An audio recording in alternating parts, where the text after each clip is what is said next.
परभणीतली एक जरा वेगळी बातमी आहे। वळूला वाचवणाऱ्या शेतकऱ्याला त्याच वळूनं पाण्यात बुडवले।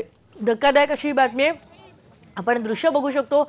जिंतूर तालुक्यातल्या जोगवाडामध्ये हा सगळा प्रकार घडलाय। तलावात एक वळू बुडत होता आणि त्याला वाचवण्यासाठी या शेतकऱ्यानं खूप प्रयत्न केले, पण या वळूनं त्या शेतकऱ्याला छिंगनं अक्षरशः घुसळलं आणि पाण्यामध्ये बुडवलं। शेतकरी माणिक मस्के यांचा यामध्ये दुर्दैवी मृत्यू झालाय। आता या शेतकऱ्याचा मृतदेह शोधण्याचं काम सुरू आहे। आपल्या सोबत आहे पंकज क्षीरसागर, आमचा प्रतिनिधी। पंकज, खरोखर धक्कादायक घटना आहे, पण हा वळू जो होता हा या शेतकऱ्याचाच होता, नेमकं होता का आणि नेमकं काय घडलं त्या ठिकाणी? केतकी अतिशय दुःखद घटना आहे ही, कारण पाऊस चांगला पडलेला आहे। जिंतूरचा चारठाणा परिसर हा अतिशय हिरवागार आणि यंदा चांगला पाऊस झाल्यामुळे गाव तलाव भरलेला होता आणि या गाव तलावामध्ये एक वळू पडल्यानंतर त्याला वाचवण्यासाठी येथील शेतकरी माणिक मस्के हे तलावात गेले आणि त्यांनी टायर स्वतःला लावलं होतं आणि ते टायर घेऊन तिथं गेले होते त्याला वाचवण्यासाठी।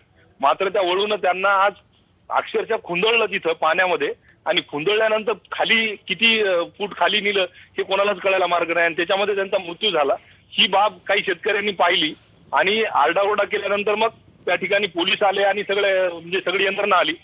तोपर्यंत त्यांचा मृतदेह हा कुठं गेला काहीच कळालं नाही, कारण आतापर्यंत सकाळची घटना आहे, आतापर्यंत जवळपास 8 तास उलट आहेत, तर आणखीनही त्यांचा मृतदेह सापडलेला नाहीये आणि वळू हा तो टायर घेऊन तो पाण्यामध्ये आजही आतापर्यंत पोहोचत आहे केतकी। यामुळं एकतर त्या जनावराला वाचवण्यासाठी जो शेतकरी गेला होता त्याचा तर मृत्यू झालेलाच आहे, परंतु तो वळू पाण्यातच आहे, त्याला काढायचं कसं हा सुद्धा प्रश्न पोलिसांसमोर आहे। परंतु दुर्दैवी घटना अशी की ज्या वळूला वाचवण्यासाठी शेतकरी गेला होता त्याचा मृत्यू मात्र झालेला आहे केतकी। धन्यवाद पंकज या माहितीबद्दल। आता ह्या वळूला वाचवायचं कसं हा तर प्रश्न आहे, पण या वळूचा जीव वाचवण्यासाठी जो शेतकरी गेला होता त्याचा मात्र दुर्दैवी मृत्यू या घटनेत झालेला आहे।